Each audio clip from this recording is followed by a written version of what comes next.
Hello दोस्तों, नमस्कार। आज हम जियोग्राफी का चौथा लेक्चर देखेंगे, भारत की जलवायु परिवर्तन। इसके पहले 3 लेक्चर या मतलब 3 चैप्टर हम पढ़ चुके हैं। आज जो इसमें हम भारत की जलवायु में परिवर्तन कैसे कैसे हुआ है, इसमें उष्णकटिबंधीय उपोष्णकटिबंधीय क्या है, इसके विषय में चर्चा करेंगे। ठीक है। तो जलवायु पहला है, इसमें किसी स्थान अथवा देश में लंबे समय के तापमान, वर्षा, वायुमंडलीय दबाव तथा पवनों की दिशा और वर्ग के अध्ययन एवं विश्लेषण जलवायु कहलाता है। संपूर्ण भारत को जलवायु की दृष्टि से उष्णकटिबंधीय मानसूनी जलवायु वाला देश माना जाता है। किसको? भारत को। भारत में उष्णकटिबंधीय मानसून जो है जलवायु पाई जाती है। इसमें भी ये भी पूछता है कि भारत में कौन सी मानसूनी जलवायु पाई जाती है, तो यह आपका उष्णकटिबंधीय मानसूनी जलवायु पाई जाती है। मानसून शब्द की उत्पत्ति कहाँ से हुई है? तो मानसून जो है उत्पत्ति की इसकी शब्द जो है अरबी भाषा के मौसमी शब्द से हुई है। अब मौसम शब्द का अर्थ क्या है? तो पवनों की दिशा और मौसम के अनुसार उलट जाना होता है। भारत में अरब सागर एवं बंगाल खाड़ी, जिसे आपका ये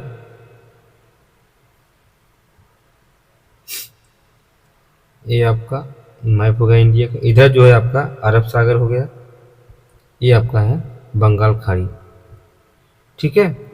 यहाँ जो है बंगाल खाड़ी में चलने वाली हवाओं की दिशा जो है ऋतुवत मतलब परिवर्तन हो जाता है। इसी संदर्भ में भारतीय जलवायु को मानसून जलवायु कहते हैं। ठीक है। ये अरब सागर का है, बंगाल खाड़ी, यहाँ से जैसी ऋतुएं चलती हैं। इसके बाद आपको भारत जलवायु में प्रभावित करने वाले कारक कौन कौन से हैं? जो इसका पहला कारक है स्थिति एवं अंशांशी विस्तार। एक क्या है? भारत उत्तरी गोलार्ध में स्थित एक कर्क रेखा भारत के लगभग मध्य से होकर गुजरती है। अतः यहाँ का तापमान जो है उच्च हो रहता है। यह भारत को उष्णकटिबंधीय जलवायु वाला क्षेत्र भी बनाती है। दूसरा पॉइंट इसमें समुद्र से दूरी जो होती है। भारत के 3 ओर से समुद्र से घिरा हुआ है। अब भारत के पश्चिमी तट और पूर्वी तट और दक्षिणी भारतीय क्षेत्र पर सामुद्रिक जलवायु का प्रभाव पड़ता है। किंतु उत्तर भारत, उत्तर पश्चिम भारत, उत्तर पूर्वी भारत पर सामुद्रिक जलवायु का प्रभाव होता है। जैसे देखिए ये आपका इंडिया का मैप हो गया। ठीक है। अब देखिए इधर अरब सागर हो गया आपका, इधर बंगाल की खाड़ी हो गया, इधर जो है आपका हिंद महासागर है। तो तीनों जो है महासागर से घिरा हुआ क्षेत्र है इसका। ठीक है। तो किंतु उत्तर भारत और उत्तर पश्चिम भारत, उत्तर पूर्वी भारत पर सामुद्रिक जलवायु का प्रभाव नगण्य रहता है।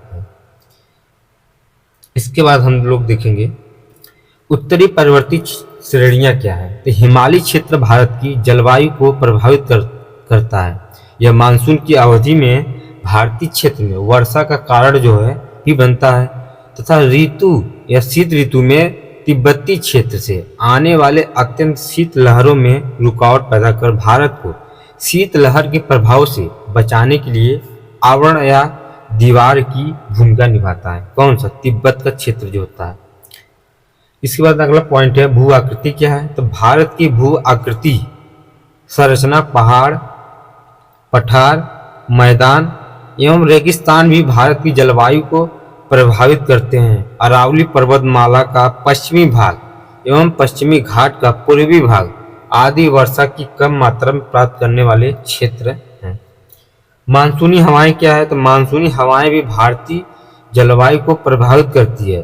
हवाओं में आर्द्रता की मात्रा जो है, हवाओं की दिशा एवं गति आदि भारतीय जलवायु को प्रभावित करती है।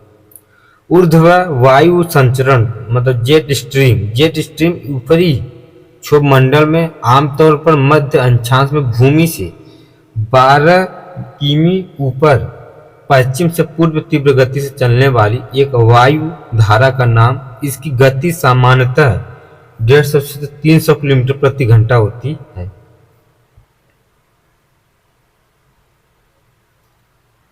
उष्णकटिबंधीय चक्रवात और पश्चिमी विक्षोभ जो है, उस कटिबंधीय चक्रवात का निर्माण जो बंगाल की खाड़ी और अरब सागर में होता है। यह प्रायद्वीपीय भारत के बड़े भूभाग को प्रभावित करता है। इसके बाद दक्षिणी दोलन संदर्भ मतलब आर्सिलेशन जो है, जब किसी भी हिंद महासागर की ऊपरी सतह का दबाव अधिक हो जाता है तब प्रशांत महासागर के ऊपर जो निम्न दबाव बनता है, वो जब प्रशांत महासागर के ऊपर उच्च दबाव की दृष्टि से वह हिंद महासागर के ऊपर निम्न दबाव बनता है, तो दोनों सागरों के इस उच्च एवं निम्न वायु दाब अंततः संबंध को दक्षिणी दोलन कहते हैं। अल नीनो और लाल नीनो क्या है, इसमें दोनों का अंतर क्या क्या है? अल नीनो क्या है, तो इसके प्रभाव के कारण भारत में कम वर्षा होता है। किसके कारण? अल नीनो के कारण। वही लाल नीना के कारण यहाँ अल नीनो की विपरीत संकल्पना है। इसके प्रभाव में भारत में वर्षा मात्रा अच्छी रहती है। तो ये पूछता है कि भारत में किसके प्रभाव से कम वर्षा होता है, किसके प्रभाव से वर्षा अधिक होता है। तो अल नीनो जो है इसके प्रभाव से वर्षा कम होता है, लाल नीनो के प्रभाव से भारत में जो है वर्षा अधिक होता है। कोपेन का जलवायु वर्गीकरण क्या है, तो कोपेन ने भारतीय जलवायु प्रदेशों को 9 भागों में विभाजित किया था, जो है कि निम्न है। इसमें पहला इसमें है लघुकालीन शीत ऋतु सहित मानसूनी जलवायु AMW प्रकार की। ऐसी जलवायु मुंबई के दक्षिण में पश्चिमी तटीय क्षेत्रों में पाई जाती है। इन क्षेत्रों में दक्षिण पश्चिम मानसून है उसको क्या कहा जाता है, तो ग्रीष्म ऋतु। और ग्रीष्म ऋतु जो है 250 से 300 सेंटीमीटर से भी अधिक वर्षा होती है। इस जलवायु प्रदेश में शामिल क्षेत्र कौन कौन से, तो मालाबार, कोंकण तट, गोवा के दक्षिणी तथा पश्चिमी घाट पर्वत की पश्चिमी ढाल, उत्तरी भारत, अंडमान तथा निकोबार द्वीप समूह का प्रभाव पड़ता है लघुकालीन शीत ऋतु के मानसून का। इसके बाद पड़ता है आपका दूसरा उष्णकटिबंधीय सवाना जलवायु प्रदेश AW प्रकार के। यह जलवायु कोरोमंडल, मालाबार तटीय क्षेत्रों के अलावा प्रायद्वीपीय पठार के अधिकांश भागों में पाई जाती है। इस जलवायु की ऊपरी सीमा जो है लगभग कर्क रेखा से मिलती है, अर्थात यह जलवायु कर्क रेखा के दक्षिण में स्थित प्रायद्वीपीय भारत के अधिकांश भागों में पाई जाती है। यहाँ सवाना प्रकार की वनस्पति भी पाई जाती है। इंपॉर्टेंट, इसको देख लीजिएगा आप लोग। इस प्रकार के प्रदेशों में ग्रीष्मकाल दक्षिण पश्चिम मानसून से लगभग 75 सेंटीमीटर वर्षा होती है। यह क्या कहा जाता है, सूखा, मतलब शीतकाल का सूखा रहता है ये। इसके बाद अगला पॉइंट है आपका शुष्क ग्रीष्म ऋतु, आर्द्र शीत ऋतु सहित मानसूनी जलवायु प्रकार की। यह प्रदेश जहाँ शीतकाल में वर्षा होती है वहाँ ग्रीष्म ऋतु सूखा रहता है। यहाँ शीत ऋतु में उत्तर पूर्वी मानसून जो है लौटते हुए मानसून के अधिकांश वर्षा होती है। और वर्षा ऋतु की मात्रा शीतकाल में लगभग 75 से 100 सेंटीमीटर तक होती है। इसके अंतर्गत तटीय तमिलनाडु, आंध्र प्रदेश के सीमावर्ती प्रदेश आते हैं। अर्ध शुष्क स्टेपी जलवायु क्या है, तो यहाँ वर्षा ग्रीष्मकाल में 30 से 60 सेंटीमीटर होती है तथा शीत ऋतु में वर्षा का अभाव रहता है। यहाँ स्टेपी प्रकार की वनस्पति पाई जाती है। इसके अंतर्गत मध्यवर्ती राजस्थान, पश्चिमी पंजाब, हरियाणा, गुजरात के सीमावर्ती क्षेत्र एवं पश्चिमी घाट का वृष्टि छाया प्रदेश शामिल है। उष्ण मरुस्थलीय जलवायु, यहाँ वर्षा काफी कम होती है, 3 सेंटीमीटर से अधिक वार्षिक से भी कम तथा तापमान अधिक रहता है। यहाँ प्राकृतिक वनस्पति कम या नगर पाई जाती है। यहाँ कांटेदार मरुस्थलीय वनस्पति पाई जाती है। इस प्रदेश के अंतर्गत राजस्थान का पश्चिमी क्षेत्र, उत्तरी गुजरात और हरियाणा का दक्षिणी भाग शामिल है। शुष्क ऋतु की मानसून जलवायु, इस प्रकार की जलवायु गंगा के अधिकांश मैदानी इलाकों, उत्तर प्रदेश, बिहार, पूर्वी राजस्थान, असम, मालवा के पठारी भागों में पाई जाती है। यहाँ गर्मी में तापमान 40 डिग्री तक बढ़ जाता है तथा शीतकाल में तापमान 27 डिग्री सेल्सियस रहता है। और जलवायु प्रदेशों में वर्षा मुख्यतः ग्रीष्मकाल में होती है और शीतकाल वर्षा शुष्क होती है। लघु ग्रीष्मकाल युक्त आर्द्र जलवायु प्रकार की, इस प्रकार की जलवायु सिक्किम, अरुणाचल प्रदेश और असम, हिमालय पूर्वी भाग के हिस्सों में पाई जाती है। शीतकाल में ठंडा मतलब आर्द्र एवं लंबी अवधि का होता है। शीतकाल में तापमान 10 डिग्री सेल्सियस तक होता है। टुंड्रा तुल्य जलवायु, यहाँ तापमान साल भर में 10 डिग्री सेल्सियस से कम रहता है। शीतकाल में हिमताप के रूप में वर्षा होती है। इसके अंतर्गत उत्तराखंड के पर्वतीय क्षेत्र, कश्मीर, लद्दाख, हिमाचल प्रदेश 3000 मीटर से 5000 मीटर ऊंचाई वाले क्षेत्र शामिल हैं। ध्रुवीय तुल्य जलवायु इस प्रकार, यहाँ तापमान साल भर डिग्री सेल्सियस कम हिमाच्छादित प्रदेश होता है। इसके अंतर्गत हिमालय के पश्चिमी और मध्यवर्ती भाग में जम्मू कश्मीर और हिमाचल प्रदेश के 5000 मीटर से अधिक ऊंचाई वाले क्षेत्र शामिल है। भारतीय मानसून की उत्पत्ति का सिद्धांत कहाँ से हुआ है? भारतीय मानसून की उत्पत्ति के संबंध में 4 सिद्धांत प्रमुख जो निम्नलिखित हैं। पहला कौन सा इसमें? तो भारतीय मानसून की उत्पत्ति का तापीय सिद्धांत, दूसरा है विषुवतीय पछुआ पवन सिद्धांत, तीसरा जेट स्ट्रीम सिद्धांत, चौथा अल नीनो सिद्धांत। तो भारतीय मानसून की उत्पत्ति का तापीय सिद्धांत जो है, इस सिद्धांत के अनुसार मानसूनी पवनों की उत्पत्ति का मुख्य कारण तापीय है। ग्रीष्म ऋतु में सूर्य की किरणें उत्तरी गोलार्ध में लंबवत पड़ती है। इससे यहाँ एक बृहद निम्न दाब एलपी मतलब लो प्रेशर का निर्माण होता है। इस निम्न दाब के कारण उत्तरी पूर्वी व्यापारिक पवनें अनुपस्थिति हो जाती है, जबकि 5 डिग्री सेल्सियस और 30 अंश उत्तरी एवं दक्षिणी अक्षांश के बीच साल भर चलती रहती है। तापीय विषुवतीय रेखा उत्तर की ओर खिसकती जाती है। इस कारण दक्षिण पूर्व व्यापारिक पवने में विषुवत रेखा को पार करके उत्तरी गोलार्ध में आ जाती है। फेरेल के नियमानुसार उत्तरी गोलार्ध में आने वाले ये पवने अपनी दाहिनी ओर राइट हैंड साइड अर्थात पूर्व की ओर मुड़ जाती है तथा संपूर्ण भारतीय उपमहाद्वीप पर प्रभावित होने लगती है। चूंकि यह पवन लंबी समुद्री यात्रा करके आ रही होती है, अतः जलवाष्प युक्त होता है। ये दक्षिण पश्चिम मानसूनी पवन भारतीय उपमहाद्वीप में 2 भागों में बंटकर वर्षा ऋतु लाती है। प्रथम अरब सागर शाखा पश्चिमी घाट के पश्चिमी ढाल पर तथा द्वितीय बंगाल की खाड़ी शाखा के द्वारा अंडमान निकोबार द्वीप समूह एवं उत्तर पूर्व भारत में भारी वर्षा होती है। बंगाल की खाड़ी शाखा उत्तर पश्चिम भारत के निम्न दाब क्षेत्र की ओर अभिसरित होती है। पूर्व से पश्चिम की ओर जलवाष्प की कमी के साथ वर्षा की मात्रा कमी हो जाती है। देखिए जैसे आपका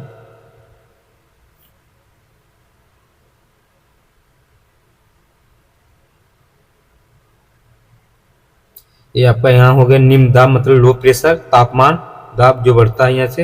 ये आपका अरब सागर के जो है उच्च दाब हाई प्रेशर, यहाँ से देखिए हवाएं ऐसे चलती है, ठीक है। उसके बाद ये वाला जो हवा है बंगाल खाड़ी है, ये दक्षिण पश्चिम मानसून की स्थिति ग्रीष्म ऋतु का है, ठीक है।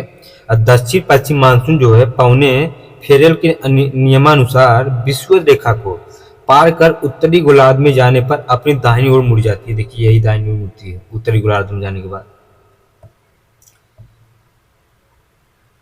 ठीक है। यहाँ से जो है आपका हाई प्रेशर होता है, वहां पर लो प्रेशर होता है। ये 0 डिग्री अक्षांश है, ये जो है आपका 30 अंश अक्षांश, ये 35 अंशांश, यहाँ से हवाएं जो है चलती है। तो व्यापारिक पौने क्या है? तो व्यापारिक पौने जो है 5 अंश से 30 अंश उत्तरी और दक्षिणी अक्षांश के बीच चलने वाली पौने को 35 अंश जो है उत्तरी एवं दक्षिणी अक्षांश उच्च दाब मतलब हाई प्रेशर और अक्षांश निम्न दाब मतलब लो प्रेशर के बीच चलती है। और शीत ऋतु में सूर्य की किरणें जो है मकर रेखा पर सीधी पड़ती है। इससे भारत के उत्तर पश्चिमी भाग में अरब सागर एवं बंगाल की खाड़ी की तुलना में अधिक ठंड होने के कारण हाई प्रेशर मतलब क्षेत्र का निर्माण और अरब सागर का बंगाल खाड़ी में निम्न दाब मतलब लो प्रेशर क्षेत्र का निर्माण कम ठंड होने के कारण होती है। आगे शीत ऋतु में उत्तरी पूर्वी व्यापारिक पवनें पूरी चलने लगती है तो उत्तर पूर्वी मानसून की लेकर आती है। अब बंगाल खाड़ी से जलवायु ग्रहण करते तमिलनाडु के तट पर वर्षा कराती है। देखिए है आपका हाई प्रेशर, यहाँ लो प्रेशर, यहाँ भी लो प्रेशर बनता है। अब देखिए यहाँ से जो है आपका उत्तर से लेके इधर पूर्वी से लेके आपका हवाएं चलती हैं, इसको कहा जाता है उत्तर पूर्वी मानसूनी पवने। और ये जो है क्षेत्र है तमिलनाडु का तट है यहाँ से। अब यहाँ क्या है कि आपका शीत ऋतु में भारतीय मानसून की स्थिति देख लीजिए है, ये अरब सागर का था, ये बंगाल खाड़ी का क्षेत्र है। तो उत्तर पूर्वी मानसूनी कोने में लौटता हुआ मानसून इसको कहा जाता है। ठीक है, पूछता है कभी कभी जो भारत में मानसून है, लौटता मानसून क्या कहा जाता है। ठीक,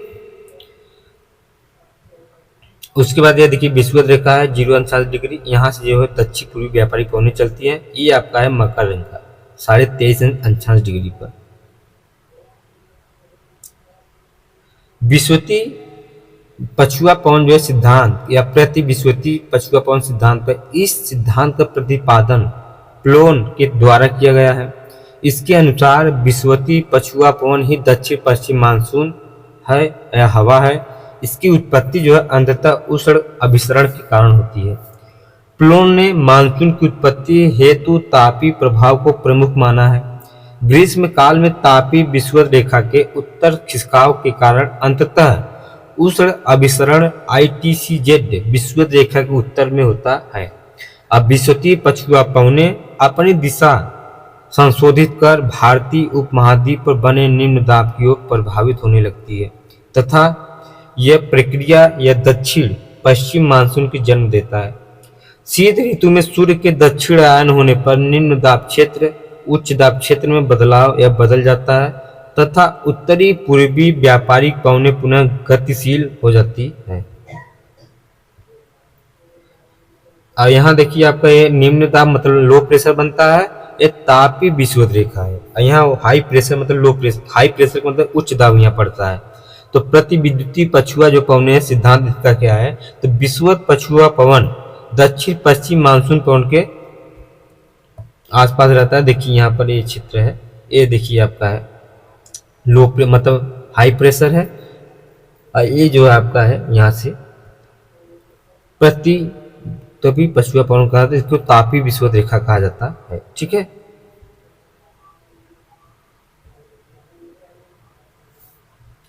इसके बाद आपका भारतीय मानसून की उत्पत्ति को जेट स्ट्रीम भी सिद्धांत। जेट स्ट्रीम क्या है, तो इस प्रकार का प्रतिपादन येस्ट द्वारा किया गया है। जेट स्ट्रीम क्या है, तो ऊपरी वायुमंडल में 9 से 18 किलोमीटर के बीच प्रति तीव्रगामी वायु प्रभाव प्रणाली है।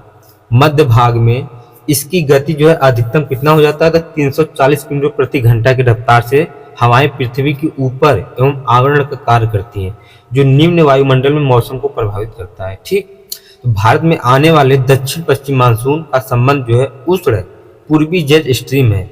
यहाँ 8° उत्तरी और 35 उत्तरी अक्षांशों के मध्य चलती रहती है। जैसे आपका ये आपका हो गया 0° ठीक है। अब यहाँ से आपका इसके बीच में आपका 5° हो गया, यहाँ 35°। इसके बीच में क्या चलता है आपका 340 किलोमीटर प्रति घंटा की हवाएं पृथ्वी के ऊपर आवरण कार्य करता है, जो कि निम्न वायुमंडल मौसम प्रभावित करता है। ठीक, इसके बाद आपका उपोष्ण पश्चिमी मतलब इसको क्या कहते हैं, पछुआ पवनें। जेट स्ट्रीम द्वारा उत्तरी पूर्वी मानसून की उत्पत्ति कहाँ से हुई थी, तो शीतकाल में उपोष्ण पश्चिमी जेट स्ट्रीम संपूर्ण पश्चिमी तथा मध्य एशिया में पश्चिम से पूर्व दिशा में प्रभावित होती है।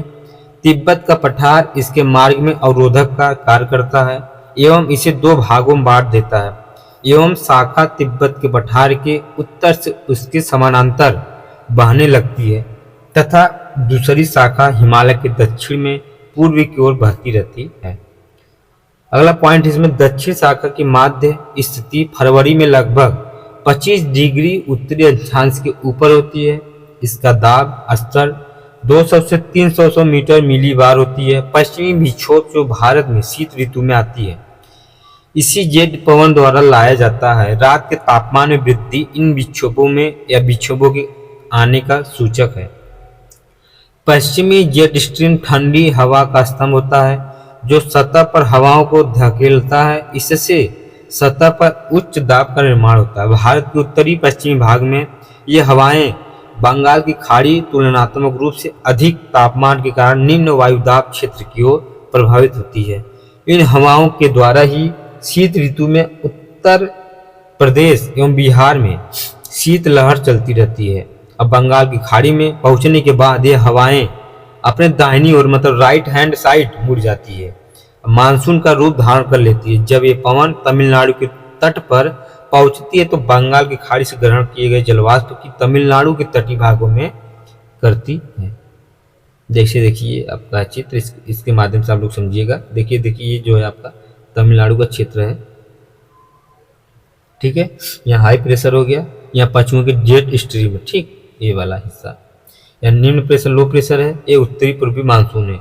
यहाँ जिगरू अंशांश के माध्यम से देखा यही है विश्व रेखा दक्षिण पूर्वी मानसून, यही मानसून, यही मानसून से हमारे यहाँ वर्षा होती है। उष्ण पूर्वी जेट स्ट्रीम द्वारा दक्षिण पश्चिम मानसून की उत्पत्ति गर्मी में पश्चिमी जेट स्ट्रीम भारतीय उपमहाद्वीप पर नहीं बहती है। इसका खिसकाव कहाँ होता है तो तिब्बत के पठार के उत्तर की ओर हो जाता है।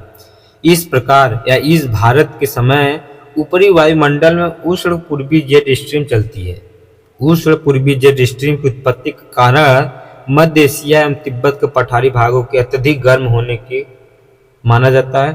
तिब्बत के पठार से गर्म होकर ऊपर उठने वाली हवाओं में क्षोभ मंडल के मध्य भाग में खड़ी या घड़ी की सुई की दिशा में चक्री परिसंचरण प्रभाव या प्रारंभ हो जाता है। यह ऊपर उठती वायु क्षोभ सीमा के पास दो अलग अलग धाराओं में बढ़ जाती है। इसमें एक विषुवत वृत्त की ओर पूर्वी जेट स्ट्रीम के रूप में चलती रहती है, दूसरी ध्रुव की ओर पश्चिमी जेट स्ट्रीम के ऊपर चलती है। पूर्वी जेट स्ट्रीम भारत के ऊपरी वायुमंडल में दक्षिण पश्चिम दिशा की ओर बहती हुई अरब सागर में नीचे बैठने लगती है।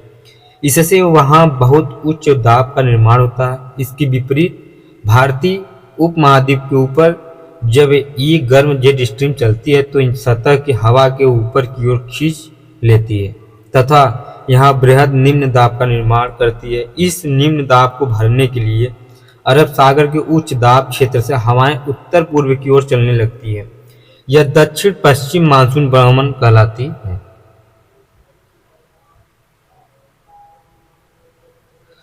उष्ण पूर्वी जेट स्ट्रीम के कारण ही भारत में मानसून पूर्व वर्ष उष्ण कटिबंधीय चक्रवात आते हैं। इससे भारी वर्षा होती है। अब पूर्वी जेट स्ट्रीम न केवल मौसमी है वरन अनियमित भी है। जब यह भारत के बृहद क्षेत्र के ऊपर लंबी अवधि तक चलती है तो बाढ़ की स्थिति बनती है। जब यह हवाएं कमजोर होती है तो सूखा पड़ जाती है। जैसे देखिए आपका है उष्ण पूर्वी जेट स्ट्रीम है, अरब सागर हाई प्रेशर, यहाँ से लो प्रेशर बनता है। तो इस दक्षिण पश्चिम मानसून के पहुने की हवाएं हैं जो बंगाल की खाड़ी में गिरती है। अब उष्ण पूर्वी जेट स्ट्रीम द्वारा दक्षिण पश्चिम मानसून की उत्पत्ति होती है। यहाँ से भारतीय मानसून की उत्पत्ति एवं एल नीनो सिद्धांत, ये क्या है एल नीनो? तो लगभग 3 से 8 वर्ष के अंतराल पर महासागरों तथा वायुमंडल में एक विशिष्ट उथल पुथल होती है। इसकी शुरुआत जो है पूर्वी प्रशांत महासागर के ऊपर एक पेरू तट होता है महासागर में, पेरू तट के ऊपर हम्बोल्ट या पेरू की जलधारा ठंडी प्रभावित होती है। यहाँ जलधारा दक्षिण अमेरिकी तट से दूर उत्तर की ओर प्रभावित होती है। हम्बोल्ट जलधारा की विशेषताएं क्या है तो शीतल जल का गहराई से ऊपर की ओर अब आना,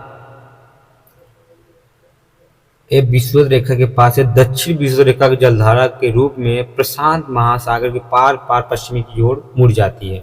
अल नीनो के आने के साथ साथ ठंडे पानी की गहराई से ऊपर आना बंद हो जाता है एवं ठंडे पानी का जो प्रतिस्थापन पश्चिम से आने वाले गर्म पानी से हो जाती है। अब वह पेरू की ठंडी जलधारा का तापमान जो है बढ़ जाता है। इसके गर्म जल के प्रभाव से उत्तर दक्षिण पश्चिमी मानसून जो है गर्म जलधारा तापमान बढ़कर चूंकि दक्षिण विषुवत गर्म जलधारा पूर्व से पश्चिम की ओर जाती है, संपूर्ण मध्य प्रशांत महासागर का जल गर्म हो जाता है तथा वहां निम्न वायुदाब की निर्माण होता है। जब कभी इस निम्न दाब का विस्तार हिंद महासागर के पूर्वी मध्यवर्ती क्षेत्र तक होता है तो यह भारतीय मानसून की दिशा को संशोधित कर देता है। इस निम्न दाब की तुलना में भारतीय वायु या उपमहाद्वीप के स्तरीय भाग पर बिना निम्न दाब ग्रीष्म ऋतु में तुलनात्मक रूप से कम होता है। अरब सागर के उच्च दाब के क्षेत्र से हवाओं का प्रभाव दक्षिण पूर्वी हिंद महासागर की ओर होने लगता है, इससे भारतीय उपमहाद्वीप में सूखे की स्थिति बनती है। इसके विपरीत जब अल नीनो धारा का प्रभाव मध्यवर्ती प्रशांत तथा सीमित रहता है तो दक्षिण पश्चिम मानसूनी पवनों का मार्ग बाधित नहीं होता है तथा भारत में भरपूर वर्षा होती है। देखिए जैसे ये है आपका, ठीक है, ये आपका अफ्रीका हो गया, ये दक्षिण अमेरिका, ऑस्ट्रेलिया, भारत और उत्तरी अमेरिका, ठीक है। ये जो आपका है विषुवत रेखा अंशांश डिग्री पर है। यूरेशिया है आपका, यहाँ देखिए हाई प्रेशर है, यहाँ निम्न प्रेशर लो प्रेशर बनता है यहाँ पर, किस पर, अक्षांश डिग्री 0 डिग्री पर। तो यहाँ क्या है कि दक्षिण पश्चिम जलधारा गर्म हो जाती है, ये उत्तरी अमेरिका है। ये इसको हम्बोल्ट जलधारा क्या है, जलधारा जो है ठंडी जलधारा इसको बोला जाता है। अरब सागर उच्च दाब क्षेत्र से आर्द्र पवनें भारत की ओर न जाकर कारण कमजोर निम्न दाब पूर्वी हिंद महासागर की ओर प्रभावित होता है। ये जो है आपका हिंद महासागर यहाँ पर, ठीक है। भारतीय मानसून पर एल नीनो का प्रभाव ऐसे ही पड़ता है। उसके भारतीय मानसून में दक्षिण पश्चिम मानसून क्या है, तो सामान्यतः भारत में मानसून का समय जून से सितंबर तक रहती है, गर्मी के समय। इस समय उत्तर पश्चिम भारत तथा पाकिस्तान में निम्न वायुदाब का क्षेत्र बन जाता है। अंतः उष्णकटिबंधीय अभिसरण क्षेत्र मतलब ITCZ उत्तर की ओर खिसकता है, शिवालिक के पर्वत पाद तक चलता जाता है। इसके कारण भारतीय उपमहाद्वीप के ऊपर सिंधु गंगा मैदान में एक लंबाकार निम्न दाबी मेखला का निर्माण होती है, जिससे मानसून गर्त कहते हैं। इस निम्न दाब को भरने के लिए दक्षिण गोलार्ध में चलने वाली दक्षिण पूर्वी वाणिज्यिक पवनें विषुवत रेखा को पार कर पूर्वी की ओर मुड़ जाती है। फेरल के नियमानुसार दक्षिणी पश्चिमी मानसून पवन के रूप ले लेता है। भारत में दक्षिण पश्चिम मानसून की उत्पत्ति का संबंध जो है उष्ण पूर्वी जेट स्ट्रीम। दक्षिण पश्चिमी मानसून भारत में सर्वप्रथम अंडमान और निकोबार तट पर 25 मई को पहुंचता है। 1 जून चेन्नई कहाँ पर है, तो वहां तिरुवनंतपुरम तक का पहुंचता है। अब 5 से 10 जून के बीच कोलकाता मुंबई को छूता है। 5 से 10 या 10 से 15 जून के बीच पटना अहमदाबाद नागपुर तक पहुंचता है। 15 जून के बाद लखनऊ दिल्ली जयपुर जैसे शहरों में मानसून पहुंच जाता है। प्रायद्वीपीय भारत में दस्तक देने के बाद दक्षिण पश्चिम मानसून को 2 शाखाओं में बांट देता है। एक है अरब सागरी शाखा, दूसरा है बंगाल की खाड़ी शाखा। दक्षिण पश्चिम मानसून की अरब सागरी शाखा जो है, दक्षिण पश्चिम मानसून की यह शाखा पश्चिमी घाट की उच्च भूमि में लगभग समकोण पर दस्तक देती है। अरब सागर शाखा द्वारा भारत के पश्चिमी तट और पश्चिमी घाट पर्वत महाराष्ट्र गुजरात और मध्य प्रदेश के कुछ हिस्सों में वर्षा होती है। अरब सागर शाखा द्वारा भारत के पश्चिमी घाट पर्वत के पश्चिमी ढाल पर तटीय भाग की तुलना में अधिक वर्षा होती है। उदाहरण स्वरूप महाबलेश्वर 650 सेंटीमीटर वर्षा होती है, जबकि वहीं मुंबई में 190 सेंटीमीटर वर्षा होती है। तो पश्चिमी घाट पर्वत के पूर्वी भाग में वर्षा की मात्रा काफी कम होती है। इसके बाद अरब सागर शाखा राजस्थान से गुजरती हुई हिमालय से टकराती है तथा जम्मू कश्मीर हिमाचल प्रदेश के पर्वतीय ढालों पर वर्षा करती है। राजस्थान से गुजरने के बावजूद इस मानसूनी शाखा के द्वारा यहाँ वर्षा नहीं हो पाती। इसके 2 प्रमुख कारण भी हैं। कौन कौन से? एक अरावली पर्वतमाला की दिशा का इन मानसूनी पवनों के प्रभाव दिशा के समानांतर होना। दूसरा, सिंध प्रदेश पाकिस्तान से आने वाले गर्म और शुष्क हवाएं मानसूनी पवनों की सापेक्षिक आर्द्रता को कम कर देती है, जिससे वायु संतुलित नहीं हो पाती है। अरब सागरी शाखा दृष्टि छाया क्षेत्र पश्चिमी घाट पार करने के पश्चात वर्षा लाने वाली वायु धाराएं पूर्वी ढलानों पर ऊपर की ओर चलती जाती है, जहां वे रुद्धोष्म प्रक्रिया के कारण गर्म हो जाती है। दक्षिण पश्चिम मानसून, इसकी बंगाल खाड़ी शाखा जो है, मानसून की यह शाखा श्रीलंका से इंडोनेशिया द्वीप समूह के सुमात्रा द्वीप तक सक्रिय रहती है। बंगाल की खाड़ी शाखा 2 धाराओं में आगे बढ़ती है। इस शाखा की उत्तरी धारा जो है मेघालय में स्थित खासी पहाड़ियों में दस्तक देती है। इसकी दूसरी धारा निम्न दाब द्रोणी के पूर्वी छोर पर बाईं ओर मुड़ जाती है। यहाँ से यह हवा की धारा हिमालय की दिशा के साथ साथ दक्षिण पूर्वी से उत्तर पश्चिम दिशा में बहती है। यह धारा उत्तर भारत के मैदानी क्षेत्रों में वर्षा करती है। उत्तरी मैदान क्षेत्रों में मानसूनी वर्षा को पश्चिम से बहने वाले चक्रवाती गर्द या पश्चिमी हवाओं से और अधिक बल मिलता है। मैदानी इलाकों में पूर्व से पश्चिम और उत्तर से दक्षिण वर्षा तीव्रता में कमी आती है। पश्चिम में वर्षा में कमी के कारण नमी के स्रोत से दूरी का बढ़ना, दूसरी ओर उत्तर से दक्षिण में वर्षा की तीव्रता में कमी की वजह से नमी स्रोत का पर्वतों से दूर बढ़ना होता है। इसके बाद हम लोग देखेंगे अरब सागरी शाखा और बंगाल की खाड़ी शाखा, दोनों शाखाएं छोटा नागपुर पठार से मिलती हैं। तो अरब सागरी मानसून शाखा बंगाल खाड़ी शाखा से अधिक शक्तिशाली है। इसके दो प्रमुख कारण क्या हैं, कौन कौन से? तो अरब सागर बंगाल खाड़ी से आकार में बड़ा है और अरब सागर जो है आकार में बड़ा है। अरब सागर की अधिकांश शाखा जो है भारत में पड़ती है, जबकि बंगाल की खाड़ी और शाखा से म्यांमार, मलेशिया और थाईलैंड तक चलती रहती है।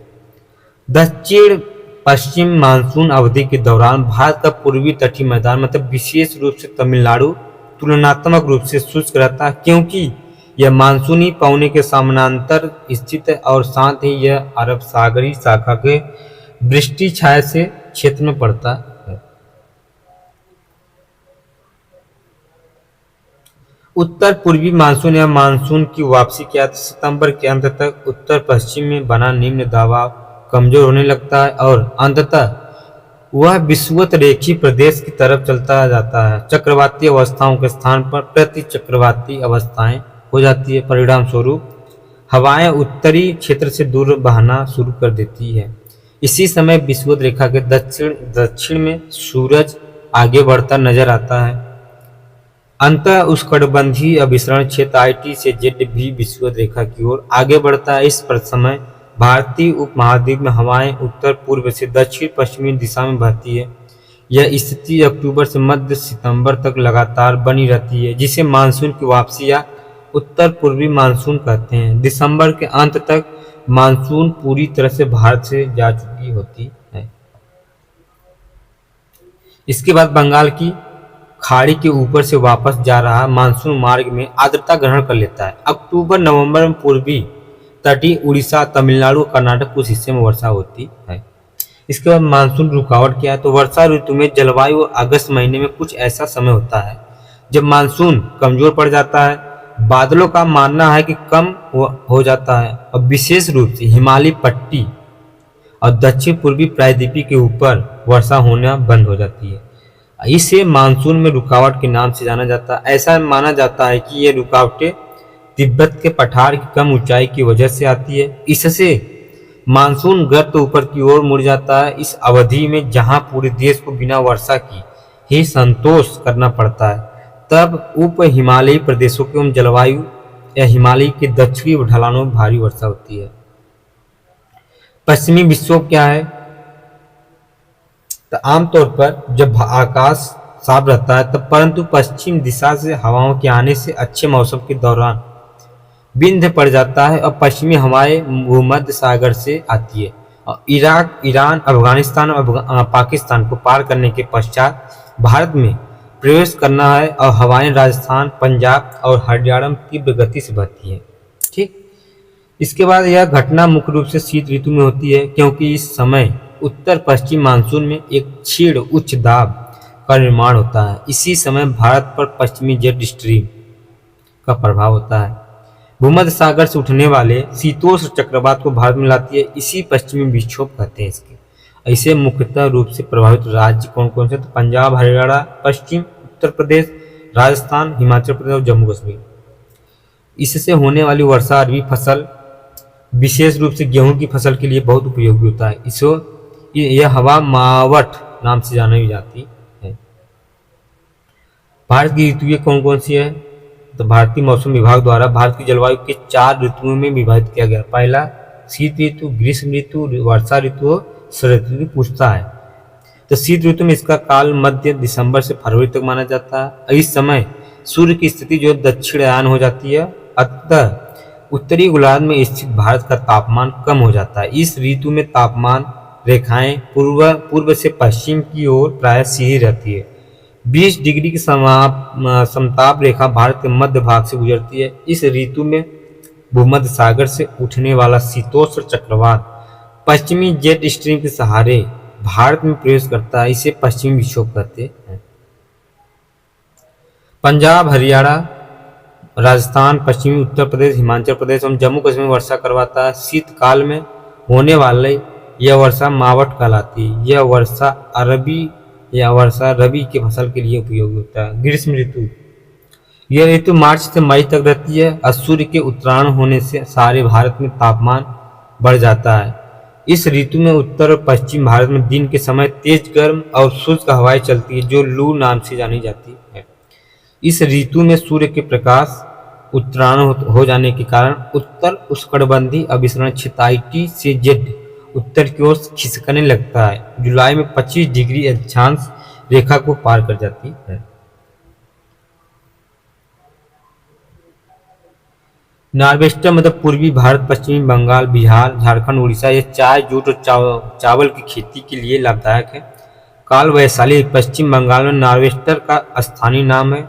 चेरी ब्लॉसम कर्नाटक एवं केरल कॉफी के फूलों के कितने खिलने में सहायक होती है। आम वृष्टि, आम बिछौर, आम वर्षा दक्षिण भारत आम की जल्दी पकने में सहायक। बोडोलिचिल्ला नॉर्वेस्टर का असम में स्थानीय नाम है। इसका वर्षा ऋतु क्या है? इस ऋतु का समय जून से सितंबर तक रहता है। इस समय उत्तर पश्चिम तथा भारत तथा पाकिस्तान में तापमान अधिक रहने के कारण निम्न वायुदाब का क्षेत्र बन जाता है। गारो खासी जयंतिया जो है पहाड़ियां काफी कार में फैली हुई है। यहाँ समुद्री की ओर खुलती है, अतः बंगाल की खाड़ी से आने वाली हवाएं यहाँ फंस जाती है और अत्यधिक वर्षा करती है। खासी पहाड़ी के दक्षिण भाग में स्थित मानसिंहराम संसार का सर्वाधिक वर्षा प्राप्त करने वाला स्थान है। शरद ऋतु क्या है? तो इस ऋतु के समय सितंबर से मध्य दिसंबर तक माना जाता है। इस समय का मौसम जो है सुहावना होता है तथा न अधिक गर्म होता है न अधिक ठंडा होता है। यह भारत में मानसून के लौटने का समय होता है। ठीक है, अब अगले वीडियो में अगला चैप्टर हम लोग देखेंगे। अगला चैप्टर जो रहेगा भारत के भूगर्भिक संरचना। ठीक है, आप लोग ये वीडियो को अच्छे से देखिएगा, लाइक और सब्सक्राइब जरूर करना। जो भी सुझाव आप कमेंट हमको शेयर कर सकते हैं। धन्यवाद।